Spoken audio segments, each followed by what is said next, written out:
Well, good morning. My name is Jonathan Turner, and welcome to the second episode of the Gong Podcast. I am sitting alongside my partner, my co-host, Billy Bauman. How's everybody doing? Good morning. Thanks, John, for the introduction. No problem. It is a fine Wednesday morning here, and really excited about this second episode. And for those of you that have not followed Billy Bauman on Instagram, Billy, what is your handle? Billy Bauman, Billy Baumann with two N's. It's really important. The Very two N's is really important. And then mine, I have changed mine. It was JT Goldie 81. It was. But due to the response from you, the viewers, as well as Billy, I have changed it to Jonathan Michael Turner. So, you could still type in JT Goldie 81 on Instagram, and he does still pop up for some reason. Maybe the algorithm hasn't. Maybe the algorithm hasn't worked. Yeah, it hasn't changed yet. But you're still always the best goalie. I have decided to grow up, ladies and gentlemen. Congratulations. So, what is today's show about? What are we talking about here this morning? And Billy, we thought about this long and hard here this last week, thinking about where we want to take this first episode of content.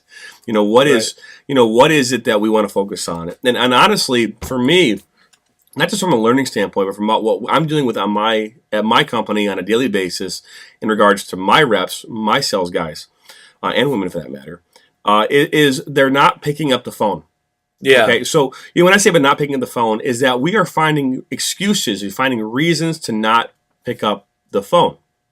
And it doesn't matter what kind of call it is. There's many calls that they could be making, but for some reason, they're finding themselves doing things that are taking away from, making a sale. No, I completely agree. People just get scared of the phone, not just necessarily cold calls, but just using the phone in general. And I think that's just really comes down to they don't really know what to do. I think it comes to do with training, what their purpose of their daily job is, because the phone is just used to communicate, is used to shorten the time span between whatever activities, whether that's you're trying to close a deal, trying to make an introduction, trying to find out some information, trying to call the doctor. I mean, there's people that would rather email, wait 4 or 5 days than actually pick up the phone and get that information immediately. And I don't know why that is. I know you have some thoughts on that. Well, I honestly, I think a lot of it comes down to when I used to work at AT&T back here, some 10 years ago, we had something called sacred selling time. And sacred selling time, there's 2 hours in the morning and there's 2 hours in the afternoon, where if you were doing anything but making phone calls, then you would get written up. Really? Yeah, so, and obviously, you get caught into a sale and things like that. Hey, you're on the phone, you're closing somebody and you need to get it done. Obviously there were exceptions to that rule, but, 95% of the time, it wasn't because you were closing a customer that you weren't selling. It was because, hey, you need to run off to the bathroom, take a break, or, you needed to get an email out, quote unquote. That was really more important.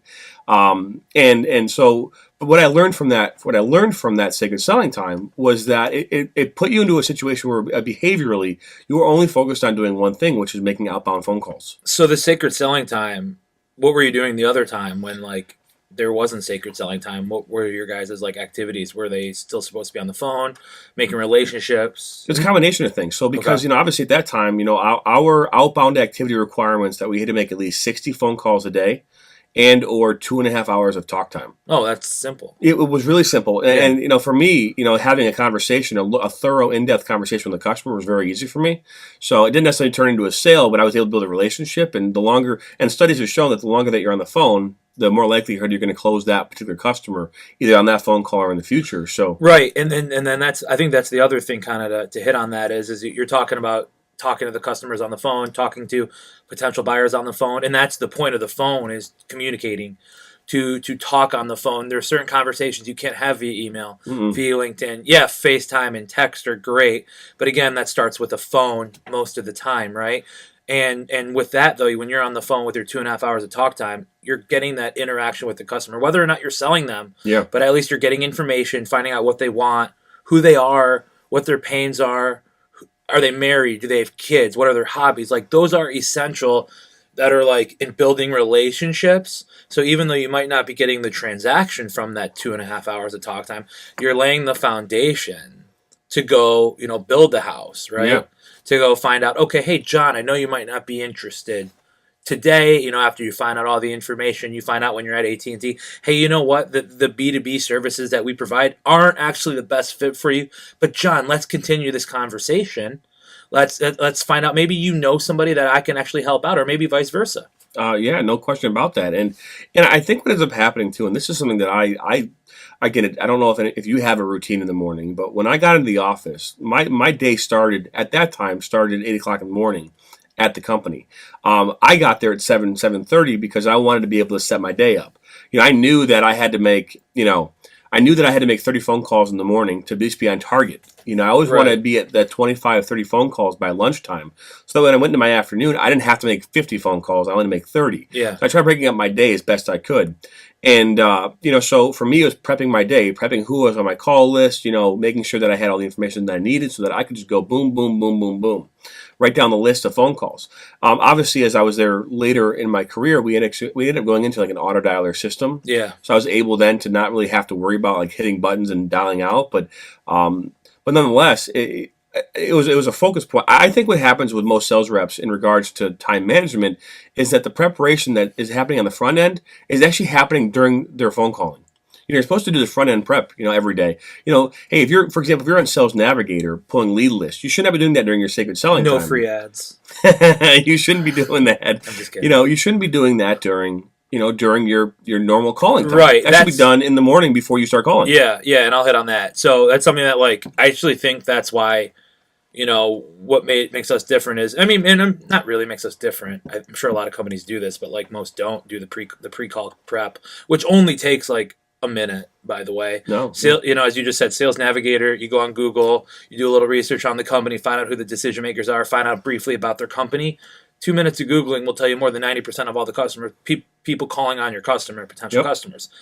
Okay, now you did a little bit of research, so you have a little bit of idea of when you talk to Sarah at XYZ manufacturing company or what other industry you might be in. But going back to the daily routine, I think that all starts with training and going back to what we talked about last week was commitment. Yeah. First you have to be committed to whatever your daily routine is for business and personal life. But when you come in the day, you should have your goals lined up at least the night before we do. We know who we're going to call. Obviously, that list grows throughout the day once we get through that list, but we have a general basis of who we're going to call, the kind of companies or industries we're going to contact for that day. Because, again, we're still growing. I wish I could hit every industry at once, but, we have to be specifically targeted, right? Yep. Which comes into, the daily routine for the sales, Okay, so we use a few platforms. Sales Navigator is one of them to generate deep information about the individuals. If we don't have phone numbers, personal email addresses, work email addresses, we have other platforms to use those. We scrape social, look at our CRM, find every data point possible. Hey, John. Hey, Sarah. Hey, Karen. Saw on LinkedIn or saw on Facebook, saw on Twitter, read a news article because we have Google alerts on a lot of our customers. When something's in the news, it pops up. Those are all things that could separate you as a salesperson, right? That could go into your pre-call prep. And people don't even think about that. No, I don't think that they do. I think that and it's very important. As I've mentioned this, and I don't know if I mentioned it on the show last week or not, but some of the most talented salespeople I've ever met were not the number one salespeople in their company. It was the person that was the hardest working, most organized, that knew, hey, they knew that they just grounded out every single morning, put their head down. Yeah, but that is the best salesperson. I know, but I'm talking about talent-wise. It's like, you think about your most talented player on any given sports team.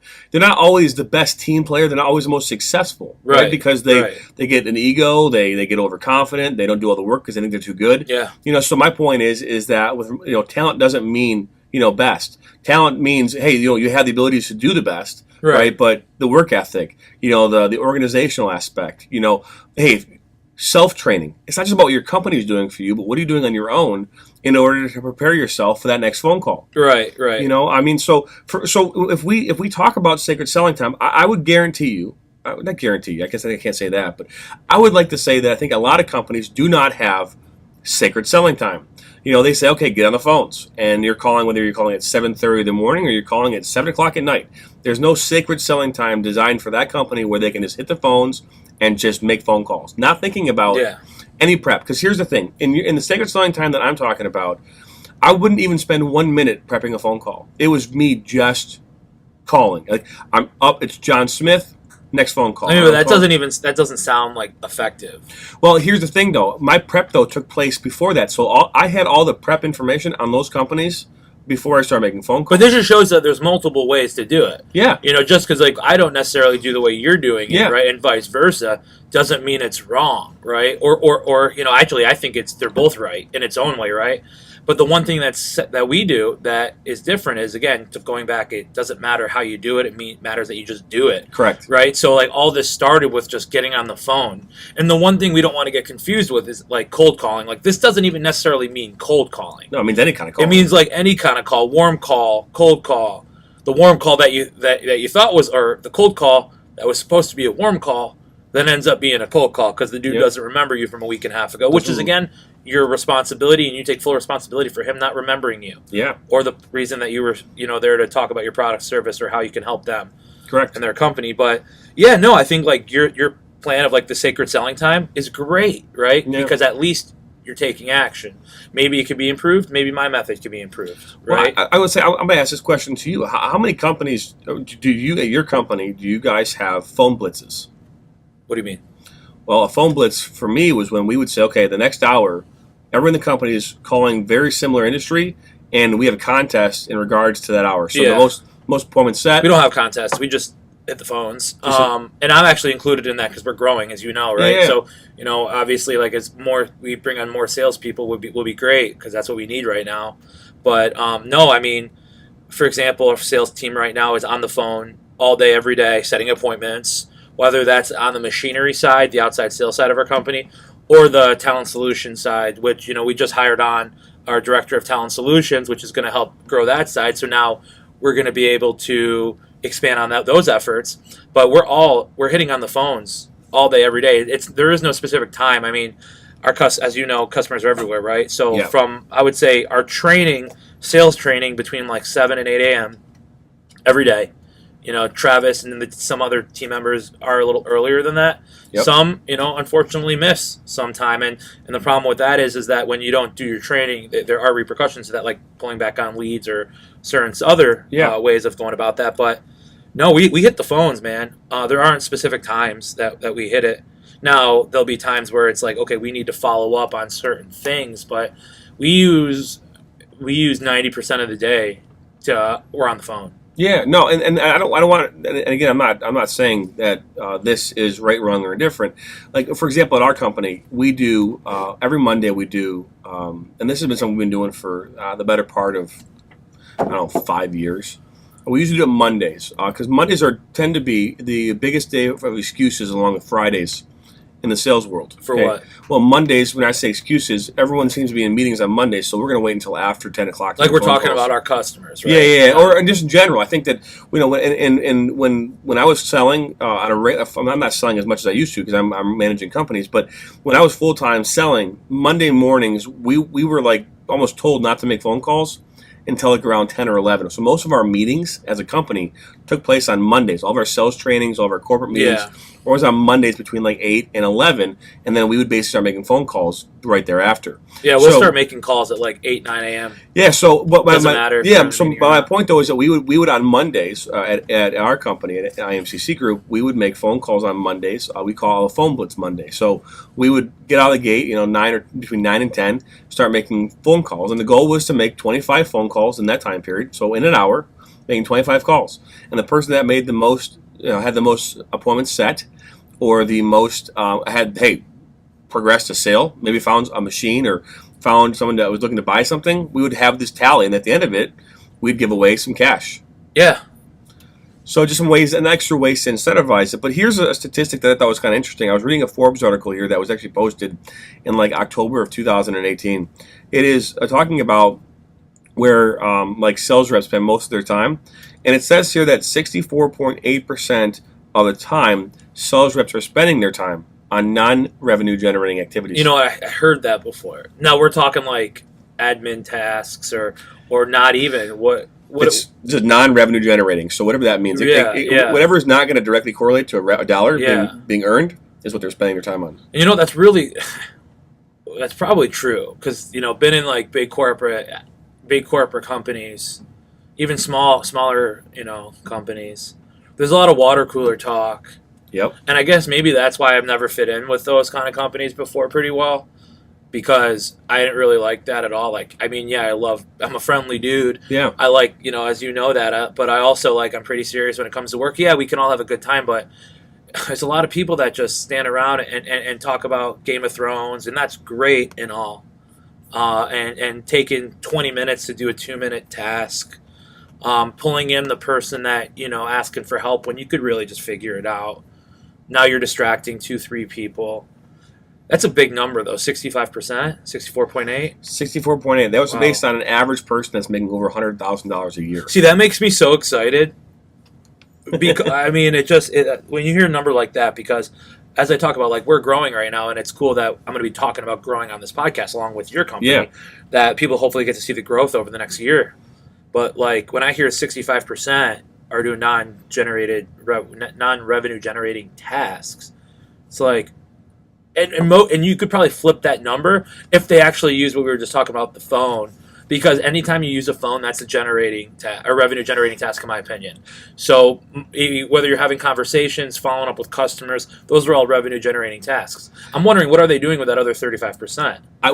They're saying they're selling. So the other 50% is selling. So Yeah. what they've done is they've basically flipped around. Like, obviously, you should be spending close to 70% of your time on the phone selling, and the other 35% you should be doing other things. Now, but granted, different companies have different admin things. I mean, I've worked for companies where you were responsible for everything up until fulfillment. Right, but that number, that 64.8%, that doesn't even include prospecting. Prospecting is actually a revenue generated task, because you're trying to prospect, build out your lists, just like we were talking about in the pre-call prep or whatever on more for cold calling side, but or even not. You want to do prep on your customer. Technically, anything outside of actually having a conversation or attempting to have a conversation with a customer is considered non-revenue generating. Can you explain that? Wait, say that one So, more time. so if you're not physically on the phone or in front of a customer or attempting to be in front of a customer, that is considered non-revenue generating. Because even though prospecting is eventually you're trying to get to a sale, the thing is that if you go back to that sacred selling time, for example, if you spent 50% of your day prospecting and 50% of the day on your phone, you would be far greater than this 65% we just talked about, right? But prepping and finding customers and finding potential customers is not considered revenue generating. Yeah, that's interesting. I would disagree to that, because I think that building out the right list and building out of who we're going to contact, and obviously some of those are dead leads. Yeah, I definitely. get it, but revenue generating, I would say companies don't even have a plan, right? Yeah. So I think or this statistic is probably right, that they might not be considering that revenue generating activity, but I would disagree a little bit, just because if you're not even prospecting, you're most likely not going to be. You're going to be throwing darts. Throwing shit into the ocean. It's not going to happen. At the same time, though, if someone was spending, let's say, for example, they spent their entire day on Sales Genie finding customers, not one phone call was made. That's 100% of their day on prospecting. Well, that's not okay. So then that's my point, though. Yeah, So the reality is that that's why in the world of sales, if you do not have a clear plan. Yeah. About how you're going to manage your day, it could all go to shit. Yeah. and that's where this is coming from. Sales reps are notoriously bad at managing their time. The average sales rep is bad at managing their time, because it tells you right here, 65% of them are spending their time on non-revenue generating activities. Now, hey, if you're on Sales Genie, or you're pulling a list on Sales Navigator, or wherever you're getting your information from, and you're prospecting and you're going from call to call to call like your company does, then you're spending that 1 minute, then I would completely agree with you on the fact that that's all sales revenue generating activities. Yeah. But the problem is that if you spent an entire day, like, for example, there were times when we were at AT&T, and I did this before too at our company, is when we were going into a new book, a new Yellow Pages book, we'd call it Canvas, and you'd always start off your Canvas doing prep work, because I would have 110 customers that my responsibility was to bring back 90% of that revenue back to the company. So I knew I was going to lose 10%. I had to bring back 90% of it. Now, so I would front load all the work. I'd go and look at all my customers, set up plans. So we spent an entire week of not making any phone calls, just prepping. And then once that week was done, it was all phone. So there was no reason to do anything else. So a lot of companies will want their employees to front load their activities and get everything prepped. Others don't matter as long as they are doing whatever is necessary so they can have a successful phone call.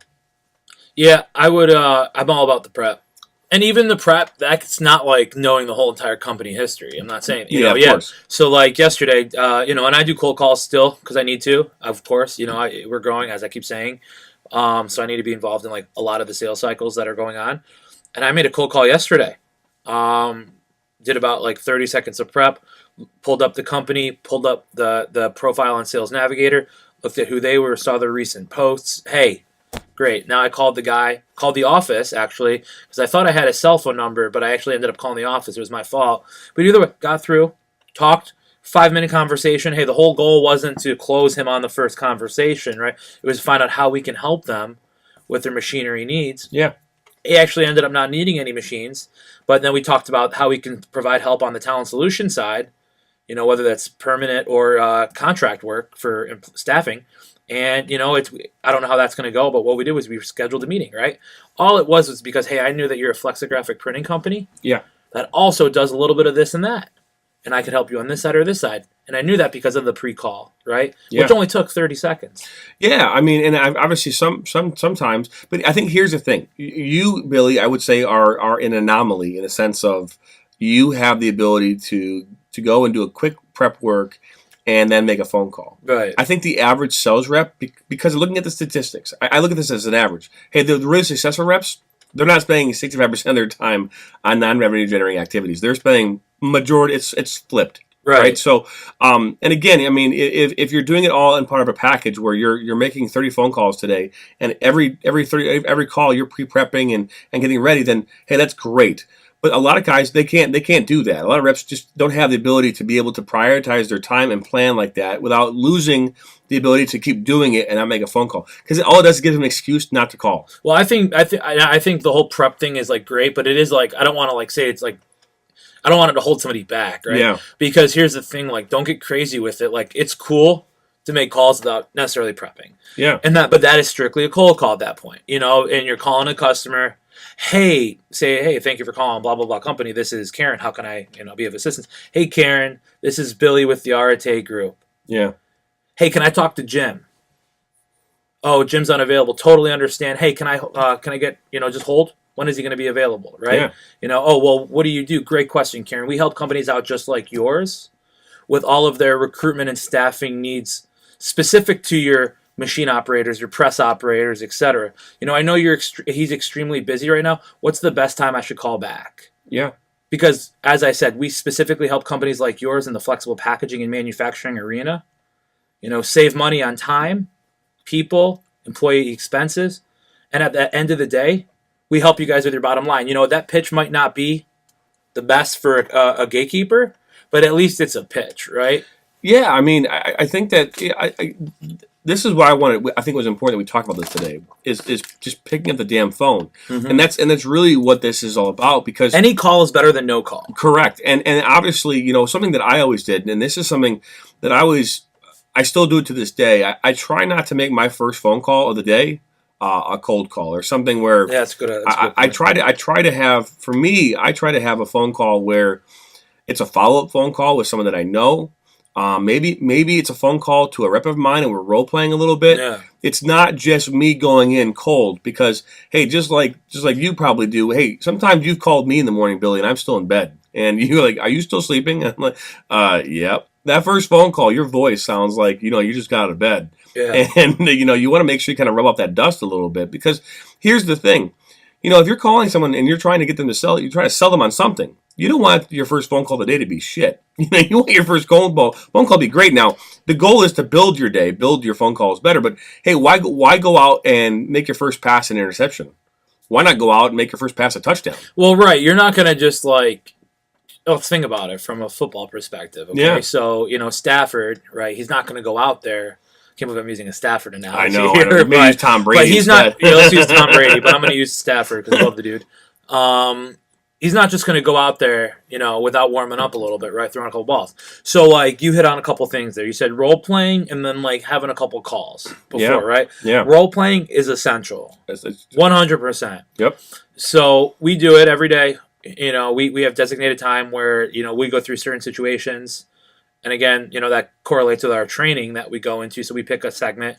We pick something on that, and then we role play. But usually our role plays are over the same kind of things we hear every day. What we hear when we're calling on the staffing side, and we hear what we're calling on the machinery side. It's all the same. Everybody here watching this and listening to this on iTunes, SoundCloud, Spotify, whatever, they all hear the same things. It's just different. Yeah. But if you don't role play with those objections, conversations, intro calls, you're gonna be if you don't practice with each other, you're gonna be practicing on your customer, and that doesn't work. No. Especially in terms of like writing down your failures and fixing and finding out. And I am included in that all the time, right? So I fail every day, every single day. I don't close everybody at all, right? 70% of the time you're going to be failing. Yeah. So but the thing is like learning from those situations, because if we can take, for example, if you are cold calling and you're new to a company, right? And let's just use recruitment because that's at the top of my mind right now. So, and they give you a list, right? And that whole goal of that list is probably at first, if you're starting out in an entry-level sales role with us, what you're going to be doing is you're going to be given a list of clients that are probably going to be an extremely hard list, because we're not going to give you like the hottest leads at all right now. No Glengarry Glen Ross leads? No Glengarry Glen Ross leads. But I mean, obviously, we'll work our way to that, right? But that's because you gotta get that muscle up, right? But if you're calling in and just goals to set the appointment, right? My goal with you in the sales training aspect would be for you and I, or you and your manager. In this instance, it'll be a couple of our salespeople combining with, that's the role that he's going to be playing in. And when you're role playing, it's going to be to set an appointment, right? And any objection, hey, we're good. We use outside services already. We do all of our hiring internally. Hey, we don't pay fees. As I said, we're good. And those are all, some of those are objections, but also some of those are complaints, right? And if you're a new sales rep calling on people, you have to understand the difference, but also you have to prepare, which goes back to, the role playing, which goes back to the training, which goes back to the prep, right? All these things are like included. Now, it doesn't need to be do this, and then I could call. I mean, you could role play the night before, you could practice it, but it's essential. Practice is essential. Just like, let's go back to the football analogy, there's a lot of CRM systems out there that allow you to record like your sales calls. Yep. Right? And those are very beneficial because it allows you to jump in as a manager to listen in mid-call. It also allows you to play back certain situations, just like football analogy, to where the team watches film all week to prepare for the game on Sunday. Why wouldn't you in sales? Why wouldn't you look at the data? If you're a sales rep, right, I would seriously consider finding one of those legal programs or legal softwares that you tie into your CRM that allows you to record your sales calls. So you could see, oh my gosh, I kept talking. I wasn't listening enough. Or he said that. Why didn't I just say, hey, you know what? You're right. Yeah. Have you seen enough to make a decision today, John? Yeah. And they'll tell you. And that's the one other thing I want to talk about on the phone is people don't ask for the sale. It's never too early, dude. It is never too early. And it might sound like, oh, well, typically my sales cycles, like mine on the machinery side, are 3 to 6 months, depending on, it's a $100,000 project or a $5 million project. It could take a long time, especially with a lot of decision makers involved, right? At the first meeting after we presented, we didn't even have a solution. I asked them, I said, hey, have you guys seen enough to partner with us on your upcoming project? Like, well, Billy, we haven't even seen a quote yet. I know. But have you seen enough to partner with us? And yeah, dude, that might sound bold, but it's really not. Like, you're just asking for a commitment. People do business with people they like, but also people never ask the question. Yeah, no, I mean, you should always be selling and always be looking to close. So I don't think there's any debate on that. I think that, for me, after everything I just heard from what you were saying, I agree with everything you just said there. I think that, when it comes to the reasons as to why reps aren't picking up the phone, it has more to do with something going on internally. Because I sit here and say like this, the reasons why I don't get on the phone, the reasons why I don't do something, has nothing to do with my abilities. Right. It has nothing to do. It is everything to do with the mind game, right? And if we go back to the football analogy, where hey, if you are having a terrible warm up and you're not putting the effort in the warm up, chances are you're gonna have a really bad game. Right. I have yet to come across anyone that mentally before a game gets going, as a coach, that has a great game after they had a mentally bad warm up. So, that's something that's I've never seen the anomaly to that. Maybe they're out there. I don't know. But my whole point with this, Billy, is that picking up the phone call, or picking up the phone and starting to make a phone call, is the easiest thing to do. But reps make it the hardest. Just do this. Yeah, reps. It's the easiest thing to do, but for some reason we make it the hardest. Well, I think it also comes down to like why people fail at closing deals too. It kind of correlates with that. It's like people, it goes back to if they're not interested if they don't ask for the deal, I think it's because they have a lack of belief in the product or service. So like if they're not, and it also goes back to commitment, what we talked about last week, which was you have to be fully. I mean, if you're fully committed to your company, if you're fully committed to making a shit ton of money, if you're committed to, maybe it's not money, maybe it's helping people out, right? Maybe it's making an impact with a charity. Okay. Again, getting on that phone, if you were really committed to what you want, you would make that phone call.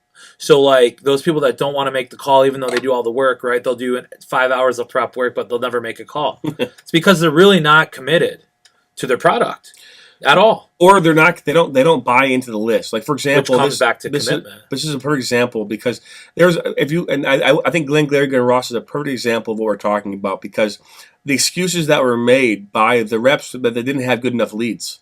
Right. The leads just weren't good enough. Now and how often do we as sales reps, or do we have our sales reps say, hey, like for example, we have a new guy who just started for us recently. I gave him probably 100 of the coldest call leads that we have. I want him to fail on those first. I don't want to fail on warm leads. That's going to cost our company some revenue potentially. So we want him to fail early on the leads that we've never talked to in a while. But you can tell his frustration because no one's picking up the phone. You can tell it. So the thing that is really, really important here is whether you're making phone calls on cold calls or referrals or the warmest leads possible, try and break up your day as best as you can so that way you can have conversations. Don't just make it all about cold calling, because you're gonna pull your hair out, man. You're gonna get so frustrated because you're not getting a hold of somebody, even though you're putting all the effort in the world. Yeah. Find a way to break your day up. Hey, make 10 cold calls and then go to two warm follow-ups, right? Yeah. So you can have conversations. Get good, non-failure, right? Having good conversations. Then get back on the phone for 10 more cold calls. Yeah. Find a way to break up these calls so that you're able to have these, better success rates in between. A good way of going about that, from what I've seen and done, is breaking, like, especially when you have, and say you're a sales rep busting out, your job is strictly to set appointments. Say it's an inside sales role. Let's just use that as an example. Yeah. Okay, so if you're an inside sales role, your job is literally to follow up on the leads that marketing presented you. Most of the time, we're going to use that in this instance, right? So marketing shoots you over the leads, the inbound leads that people typed in on the website, unless there's somebody that you have special requirements and that gets sent right out to like the people above you or outside sales. But your job is to be on the phone all day. Yeah. Right? So all day. So, no, and I think that planning your day out in 15-minute segments, 20-minute segments is, hey, listen, in the next 15 minutes, or you calendar out, but from 9:15 to 9:30, I'm going to call on as many companies and try and set as many appointments specific to this industry. Yeah. Right? Move on to the next industry. Move on to the next industry. Well, yeah, because I actually have a call activity tracker that I use. I give it to all my reps, and it's our way of just, hey, right in front of you, having a piece of paper where you can cross off a phone call that you made. Now, hey, we live in a world where you utilizing computers and technology and smartphones and all this technology to be able to track phone calls and all these things, but having a simple piece of paper on your desk where you're just literally crossing off a phone call. But what I have it broken down by the timeline for them. So, like for example, from 9 to 11 in the box, it shows 25 phone calls. So their goal is to make 25 phone calls between 9 and 11. Now, if they could do it between 7 and 10, doesn't matter to me. But they want to have 25 phone calls before they go to lunch, Why do they want to have 25 phone calls? Because, hey, that you're breaking up your day. But it puts a goal in front of them. I mean, hey, if your goal is to make 60 phone calls a day, but you don't have a way of getting there, you don't have a way of tracking how you're getting there, it's really easy to get caught up. Also, how many times are you calling the same company multiple times? Right? So, like, for example, I have this new rep, and he's called the same company 4 times in one day. Why? One is he calls it goes right to an automatic voice system, so he hits 2, and then that goes to a voicemail. So he calls back and tries to get another extension, right? He's calling back. Well, he's counting that as another phone call. Well, it is another phone call, but does that count? Does that count towards the overall, So I think that, again, the only person that you're cheating is yourself if you're counting the same phone call to the same company more than once. So you're trying to make 60 phone calls in a day. Don't count the same company twice. Unless you called them once, no answer, and you called them again, and now you're talking to a decision maker. I would argue that you could still count that as 2 separate phone calls. But, again, who are you selling short in that situation? Is it the company? Is it you? I would say it's you. Yeah, I agree. For just a quick thing, so like for cold calling and reaching out to customers, like in this instance, we're very aggressive with it. Okay. And maybe too much, but I don't, at this point, I don't care. Yeah. It's something that like we need to do to get known, just because. And I think anybody, like, if you're, and you're a sales rep just trying to make an impact in your organization, and your company's not providing you, like, the leads you want, right? Dude, go get your own. So go find your own. Go get your own leads, bro. Dude, you can go to anything. Honestly, I think on this show we should talk about that a little bit, about not necessarily today's episode, but in future episodes, about where you go prospect. Dude, that's the simplest thing. Let me back up real quick before we hit on that. But it was like, I wanted to say, like, the phone is literally the quickest way for small companies or sales reps to go. Just to grow. And now onto the leads aspect. Yeah, man, like, who do you call? Okay, quick tidbits of how to build your list. And I guess maybe this is something we could talk about next week on next week podcast. But it's like, you have sold customers, whether it's your current company or your past. You have unsold customers, whether it's your current company or your past. You have friends that know people. Yeah. Right? All of your friends should be bringing you business, by the way, or they're not really a friend. Yeah. Transactions. Okay, any form of other transactions, referrals. Yeah.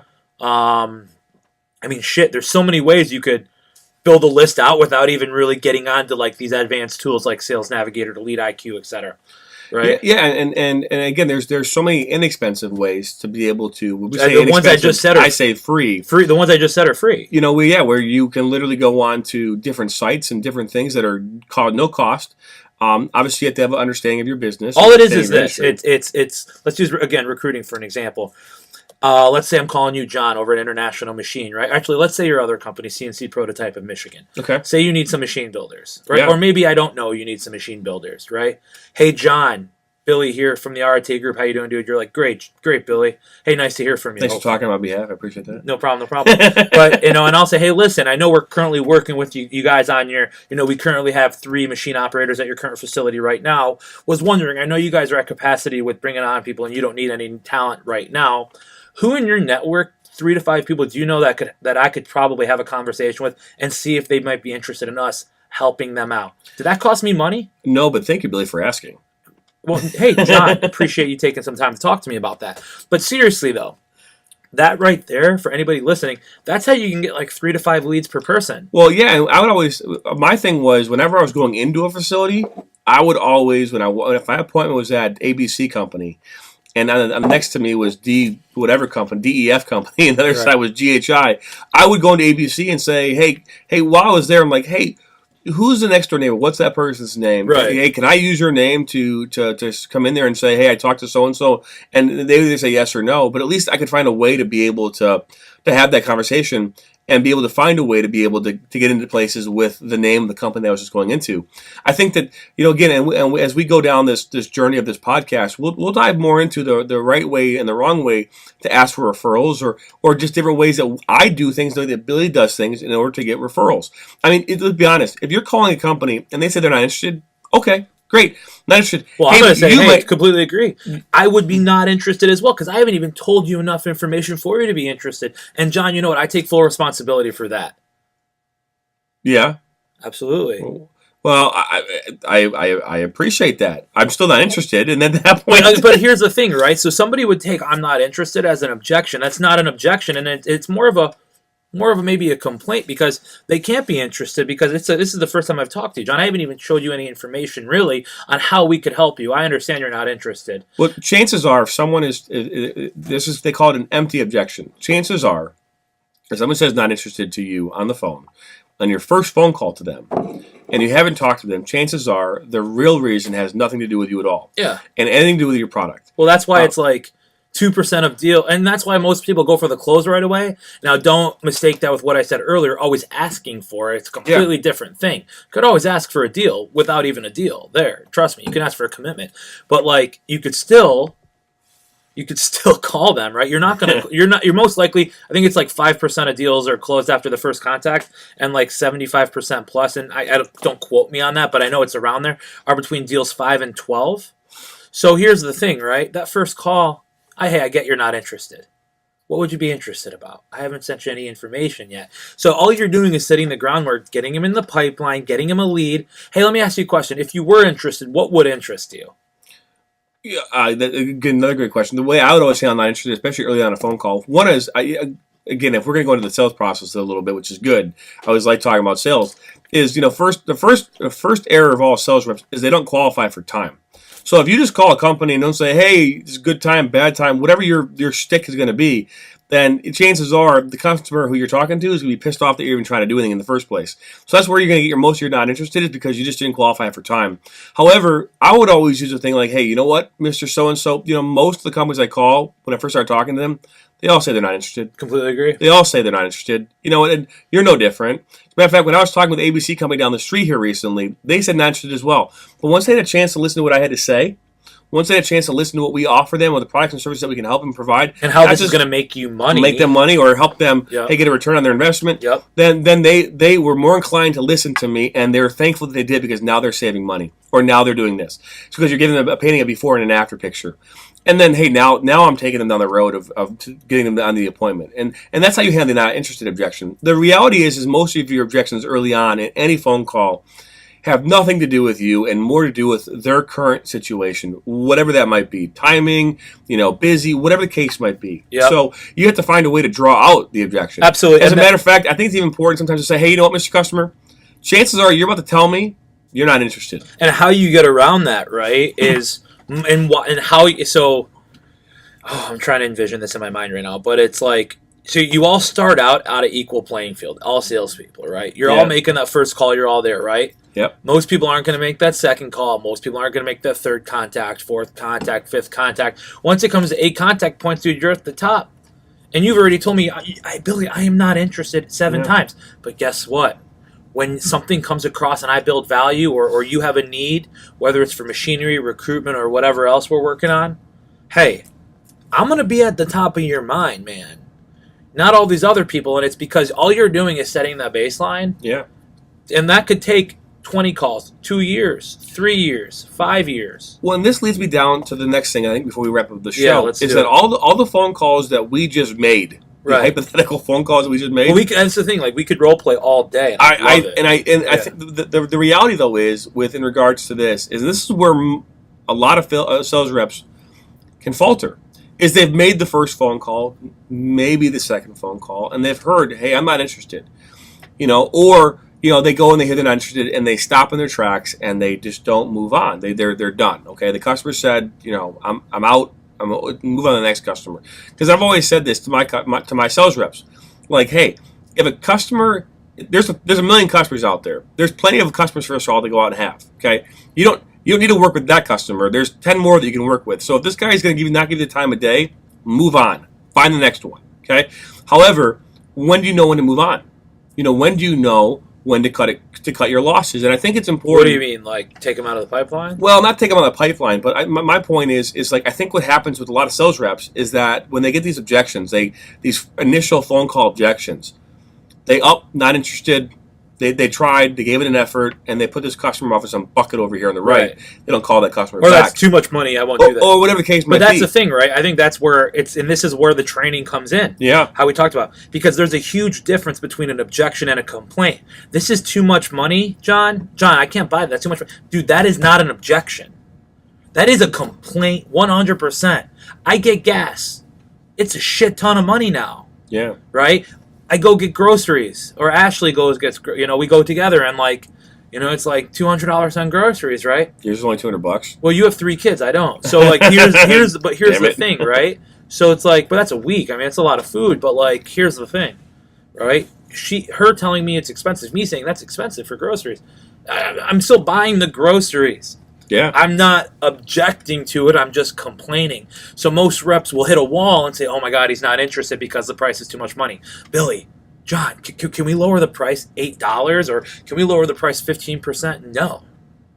Actually, to be honest with you, we probably should raise the price and give them a better option, a more service, because obviously they might not see value at that price point. But here's the thing. There's a huge difference between a complaint and an objection. And going back to the beginning on training, you need to know the difference and how to handle it. Again, the not interested thing, that should be the first thing you role play. That's what we role play. Yeah. The same things we hear hey, I'm good. I don't need machines. Hey, I'm good. I don't need recruitment. I already work with a firm. We don't buy used equipment. We don't sell. Oh, okay. Hey, John, totally understand. And you know what, John? I get it. I understand why you guys don't buy used equipment. And actually, I have customers that were in the same boat. But here's the deal.